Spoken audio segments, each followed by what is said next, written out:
दोस्तों, खुद पर यकीन करना सीखो। शक तो सारी दुनिया करती है। जिंदगी जब देती है तो एहसान नहीं करती, और जब लेती है तो लिहाज भी नहीं करती। इस दुनिया में दो पौधे ऐसे हैं जो कभी नहीं मुरझाते, और अगर एक बार मुरझा गए तो वापस कभी नहीं खिलते।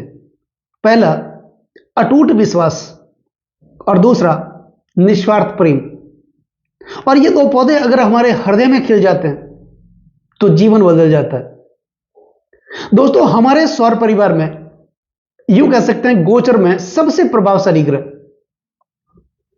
जो कि हमारे कर्म के कारक माने जाते हैं, जिन्हें कर्म फलदाता कहा जाता है, कलयुग के न्यायाधीश है, दंडाधिकारी हैं। और हमारे सौर परिवार में सबसे धीमी चाल है जिनकी, एक राशि में सबसे ज्यादा 2.5 साल तक विराजमान रहते हैं।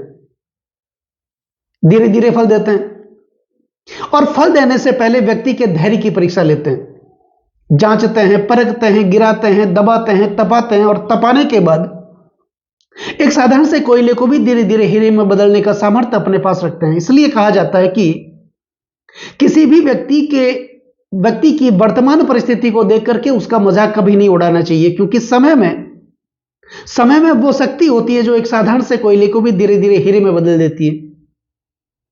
एकमात्र ऐसे ग्रह हमारे सौर परिवार में जिन्हें 7.5 वटैया का अधिकार दिया गया, यह अधिकार किसी के पास नहीं है। धीरज के कारक माने जाते हैं, धैर्य के कारक माने जाते हैं। धीरज, धर्म, मित्र, अरुणारी, आपत्काल पर के अहिचारी।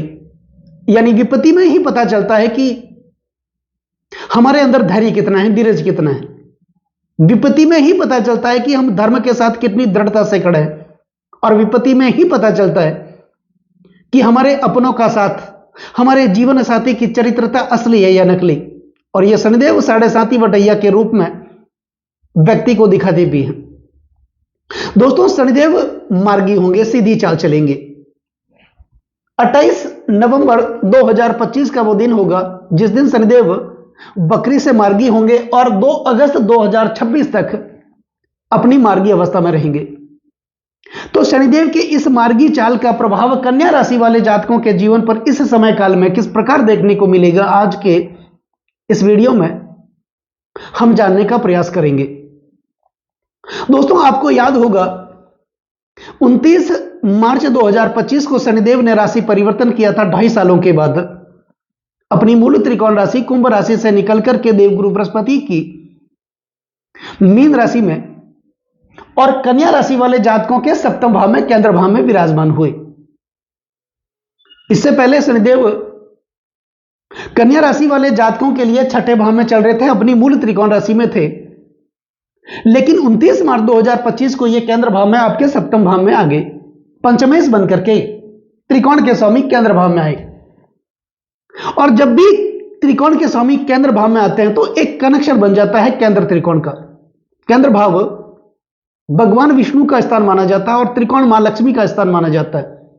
उस परिस्थिति में एक योग बनता है, लक्ष्मी नारायण योग। लेकिन अगर आप कहेंगे कि इस प्रकार का फल तो हमें देखने को नहीं मिला, क्योंकि जब शनिदेव ने अपना राशि परिवर्तन किया था तब से शनिदेव अपनी वक्र अवस्था में चल रहे थे। और कोई भी ग्रह जब वक्री होता है उस ग्रह का चेष्टा बल बढ़ जाता है, फल देने की इच्छा प्रबल हो जाती है। और जो भी ग्रह, पाप ग्रह अगर वक्री होता है उनमें 3 गुना पापत्व बढ़ जाता है। तो शनिदेव आपके सप्तम भाव में तो चल ही रहे थे, लेकिन चेष्टा बली होने के कारण छठे भाव का फल भी दे रहे थे। तो छठा भाव रोग, ऋण व शत्रु का माना जाता है। छठा भाव काम, क्रोध, लोभ और अहंकार का भी माना जाता है, षड्यंत्रों का माना जाता है, लोन का माना जाता है, कर्जों का माना जाता है। तो अशुभ स्थिति का सामना आपको करना पड़ा, गलत परिस्थितियों का सामना करना पड़ा। जैसे जैसे आप आगे बढ़ते गए वैसे वैसे पीछे भी चले जाते गए। 4 कदम आगे बढ़े तो 8 कदम वापस पीछे चले गए। पैसा तो आपके पास आ रहा था, लेकिन जितना आ रहा था उससे कहीं गुना खर्च भी हो रहा था। अननेसेसरी खर्चे बने हुए थे, हॉस्पिटल के खर्चे बने हुए थे।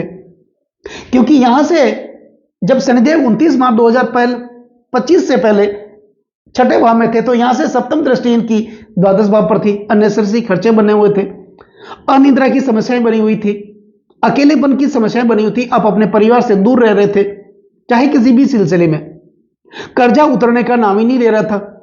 5 रुपए का कर्ज आप कैसे भी करके उतारने का प्रयास भी कर रहे थे, तो 10 रुपए का कर्ज आपके लिए तैयार खड़ा था। जिन लोगों का आपने सुख दुख में साथ दिया, सुख दुख में भागीदार बने, कंधे से कंधे मिलाकर के साथ दिया, लेकिन जब आपकी बारी आई, वे लोग आपका साथ छोड़ करके चले गए। वाणी में कटुता बनी हुई थी, आप कहना कुछ और चाह रहे थे, अपने मुख से निकलता कुछ और था। लोगों को समझाना कुछ और चाह रहे थे, लोग समझना कुछ और चाह रहे थे। पारिवारिक सामंजस्य नहीं बन रहा था। कोर्ट कचहरियों के आप चक्कर काट रहे थे, पैतृक संपत्ति में विवाद चल रहा था, भाइयों के साथ विवाद चल रहा था, माता पिता के स्वास्थ्य से संबंधित परेशानियां आपको परेशान कर रही थी। तो इस प्रकार की बहुत सारी समस्याएं आपको कन्या राशि वाले जातकों को देखने को मिली। लेकिन शनिदेव जब राशि परिवर्तन करके आपके सप्तम भाव में आए, त्रिकोण के स्वामी जब केंद्र में आते हैं, तो परिस्थितियां विपरीत बन जाती है, अच्छी बन जाती हैं। लेकिन चेष्टा बली होने के कारण और वक्र होने के कारण यह छठे भाव का फल भी आपको दे रहे थे। अब शनिदेव यहां से मार्गी हुए हैं, अपनी सीधी चाल चलेंगे, तो निश्चित तौर पर आपके जीवन को बदलने वाले होंगे। क्योंकि शनिदेव जैसे ग्रह जब दाहिने पे उतर जाते हैं तो छप्पर फाड़ के भी दे सकते हैं, जीवन को बदल भी सकते हैं।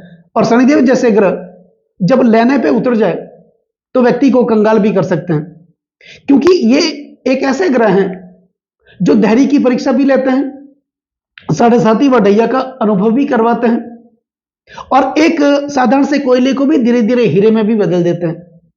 अब 28 नवंबर 2025 से लेकर 2 अगस्त 2026 तक कन्या राशि वाले जातकों के लिए शनिदेव सप्तम भाव में मार्गी होने जा रहे हैं।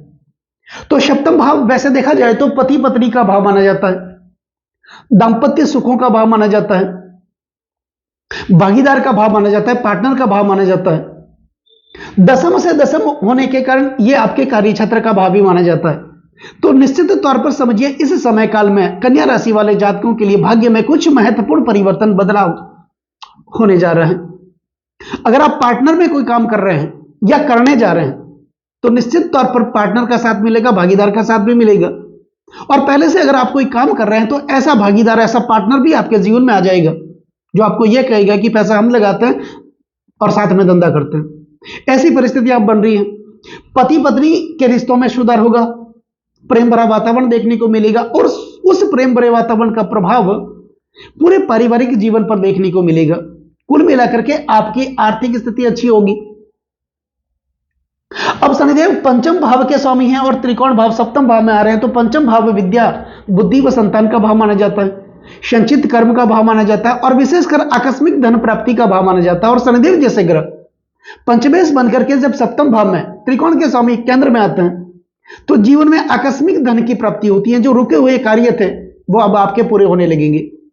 यानी जहां भी आप अपने धन का निवेश कर रहे थे, पैसा तो लगा रहे थे, प्रॉपर्टी में लगा रहे थे, बच्चों के एजुकेशन में लगा रहे थे, हर जगह पैसा लगा रहे थे, लेकिन वो पैसा आपका फंस रहा था, और उस पैसे को फंसाने वाले आपके अपने खुद के लोग थे, दूसरे नहीं थे।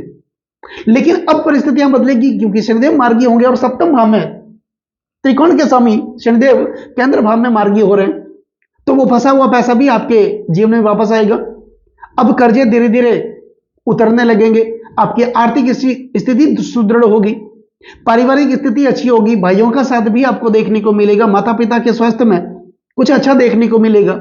और कुल मिलाकर संतान के लिए, अगर आप शिक्षा ग्रहण कर रहे हैं, पढ़ाई कर रहे हैं, या आपके बच्चे पढ़ाई कर रहे हैं, तो उनके लिए तो ये परिस्थितियां बहुत अच्छी रहेगी जब तक शनि अपनी मार्गी अवस्था में रहेंगे। आपके बच्चे अगर अविवाहित हैं, उनके लिए विवाह के प्रस्ताव भी आएंगे, और अगर आप अविवाहित हैं, आपके लिए भी विवाह के प्रस्ताव आएंगे।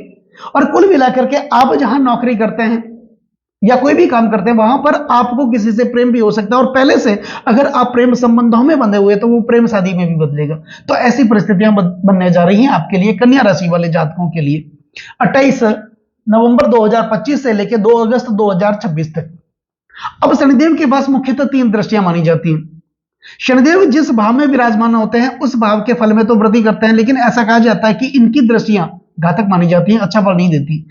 लेकिन यह तो परिस्थिति पर डिपेंड करता है, क्योंकि कन्या राशि वाले जातकों के लिए, कन्या लग्न वाले जातकों के लिए शनिदेव सर्वाधिक योग कारक माने जाते हैं, क्योंकि वो त्रिकोण के स्वामी है और योग कारक माने जाते हैं। जब योग कारक ग्रह, जो कि कुंडली का सबसे प्रमुख ग्रह, महत्वपूर्ण ग्रह, और वो जब केंद्र भाव में विराजमान होते हैं, और उसमें भी जब वो मार्गी होते हैं, तो परिस्थितियों को बदल देते हैं। अब शनिदेव सप्तम भाव में तो चल रहे हैं, तो इनके पास मुख्यतः 3 दृष्टियां हैं, तीसरी दृष्टि, सप्तम दृष्टि और दशम दृष्टि। तो यहां से शनिदेव की तीसरी दृष्टि होगी आपके भाग्य भाव पर। कन्या राशि वाले जातकों के लिए भाग्यश बनते हैं शुक्र, क्योंकि शुक्र, बुध व शनि एक ही समुदाय के ग्रह हैं और शनिदेव योग कारक हैं, शुक्र भी योग कारक हैं। तो शुक्र भाग्यश बनते हैं और शनिदेव की उस भाग्य भाव पर दृष्टि का जाना, यानी भाग्य में महत्वपूर्ण परिवर्तन, भाग्य आपका साथ देने लगेगा। यूं समझ लो आप अपना भाग्य खुद अपने साथ में लेकर आए, ऐसी परिस्थितियां बनेगी, ऐसा समय आपके लिए बनेगा। यहां पर कुछ धार्मिक कार्य आपके घर में होंगे, कुछ मांगलिक कार्य होंगे, और जहां भी धार्मिक कार्य, मांगलिक कार्य आपके आसपास परिवार में, कुटुंब में होगा, वहां पर आप बढ़ चढ़ करके हिस्सा लेंगे, जिसके कारण आपके जीवन में मान, सम्मान, पद और प्रतिष्ठा की प्राप्ति भी होगी। तो यह अच्छी स्थिति है। पिता का साथ भी मिलेगा, प्रत्यक्ष संपत्ति का विवाद भी हल होगा, कोर्ट कचहरियों का आप चक्कर काट रहे थे वो फैसला भी आपके पक्ष में आ जाएगा और काफी हद तक आपके लिए जीवन बदलने वाला होगा। अब शनिदेव की सप्तम दृष्टि होगी आपके लग्न भाव पर। लग्न भाव आपके स्वास्थ्य का भाव माना जाता है, विशेष तौर पर आपके आचरण का, आपके स्वभाव का, आपके गुणों का, आपके चरित्र का। तो आपके चरित्र में अच्छी स्थिति उत्पन्न करेंगे, आपके स्वभाव में शालीनता लेकर के आएंगे, आपके गुणों में प्रधानता लेकर के आएंगे और कुल मिलाकर के आपके स्वास्थ्य को अच्छा करेंगे। इससे पहले शनि छोटे मोटे प्रॉब्लम आपके लिए कर रहे थे, छोटी मोटी बीमारियां आपको परेशान कर रही थी और आपके ज्यादातर पैसे हॉस्पिटल के खर्चों में ही खर्च हो रहे थे। इस प्रकार की परिस्थिति अगर रही होगी आपके लिए तो उससे भी शनि आपको दूर करेंगे। तो कुल मिलाकर के ये स्थिति आपके लिए रहेगी। अब शनिदेव की दशम दृष्टि, जो कि महत्वपूर्ण दृष्टि मानी जाती है, वो होगी आपके चतुर्थ भाव पर। चतुर्थ भाव माता का भाव माना जाता है, तो माता के साथ अच्छे संबंध स्थापित होंगे। माता से स्वास्थ्य की आप चिंता कर रहे थे, वो चिंताएं आपके लिए दूर होगी।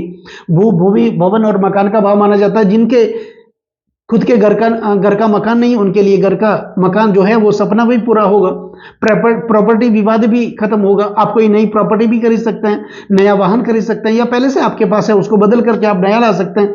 और मुख्यतः यह भाव राजनीतिक दृष्टि से काफी महत्वपूर्ण माना जाता है, क्योंकि यह भाव विरासत का भाव माना जाता है और यह भाव जनता के समर्थन को दिखाता है। अब कई लोगों को राजनीति विरासत में मिल जाती है और कई लोग अपने मेहनत के बलबूते पर राजनीति में एक मुकाम हासिल करते हैं, और यह भाव विरासत के भाव के साथ साथ जनता के समर्थन को भी दिखाते हैं, और जनता के समर्थन के बिना राजनीति की सफलता नहीं मिलती। अब जो लोग राजनीति में हैं, पहले से हैं या नए नए राजनीति में जा रहे हैं, तो उनके लिए तो शनि का मार्गी होना कन्या राशि वाले जातकों के लिए बहुत अच्छी स्थिति को दर्शाता है। आपको कोई ना कोई बड़ा पद मिलने वाला है, पदोन्नति होने वाली, प्रमोशन होने वाला है, और आपके ऊपर कोई एक नया कार्यभार मिलने वाला है, और जो भी कार्यभार मिलेगा आप तय समय पर उसको पूरा करके आप आगे बढ़ेंगे। निश्चित तौर पर आपका कद भी बढ़ेगा, आपका मान सम्मान भी बढ़ेगा, आपका रुतबा भी बढ़ेगा। तो ये स्थितियां कन्या राशि वाले जातकों के लिए रहेगी जब तक शनि मार्गी रहेंगे। कब तक? 28 नवंबर 2025 से लेकर 2 अगस्त 2026 तक तो ये स्थिति रहेंगी। अब बात करते हैं कुछ महत्वपूर्ण उपाय की। तो उपाय में क्या करना है? शनिदेव से संबंधित कुछ महत्वपूर्ण उपाय करें। शनिदेव के जो मंत्र होते हैं, ओम नीला जन्म समाभासम रवि पुत्रम यमागर्जम छाया मार्तंड संभूतम तम नमामि शनिचरम। इस मंत्र का आप नियमित उच्चारण करें। शनि के गायत्री मंत्र, ओम कृष्णा गाय विद्महे रवि पुत्र धीमहि तनो शनि प्रचोदयात्। इस मंत्र का नियमित आप उच्चारण करें। भगवान शिव की आराधना करें और शनिदेव से संबंधित आप कुछ वस्तुओं का दान भी करें, जैसे काले उड़द है, काले कपड़े में बांध करके उसमें लोहे की कील डाल करके अपने ऊपर 11 बार घुमा करके संध्या काल के समय शनिवार के दिन आप किसी को दान कर दें या बहते हुए जल में प्रवाहित कर लें। पीपल का जो वृक्ष आपके आसपास कहीं हो, वहां पर शनिवार के दिन संध्या काल के समय छाया पात्र जैसे कि मिट्टी का दीपक लेकर के आप जाएं, उनमें सरसों का तेल डालें, जलाना नहीं, अपना मुख देखना है। मुख देख करके उस जड़ के पास आप रख करके आ जाएं, और रखने के बाद जब आप वापस निकलते हैं, किस कदम तक आपको पीछे मुड़ के वापस नहीं देखना है, तो ये आप कर दें। निश्चित तौर पर शनिदेव की कृपा आप लोगों पर बनी रहेगी। और भगवान शिव की आराधना करें, शनिदेव की आराधना करें, हनुमान चालीसा का पाठ अगर आप कर सकते हैं तो आप करें, तो ये आपको जरूर करना है। तो दोस्तों, कैसा लगे वीडियो? और ये वीडियो अगर आपको अच्छा लगा हो तो इस वीडियो को आप आगे से शेयर जरूर करें, कमेंट जरूर करें, क्योंकि आपका एक लाइक और एक कमेंट मेरे अंदर बहुत ज्यादा आत्मविश्वास भर देता है। और कमेंट में जय शनिदेव, ओम नमः शिवाय आप जरूर लिखें। नमस्कार दोस्तों।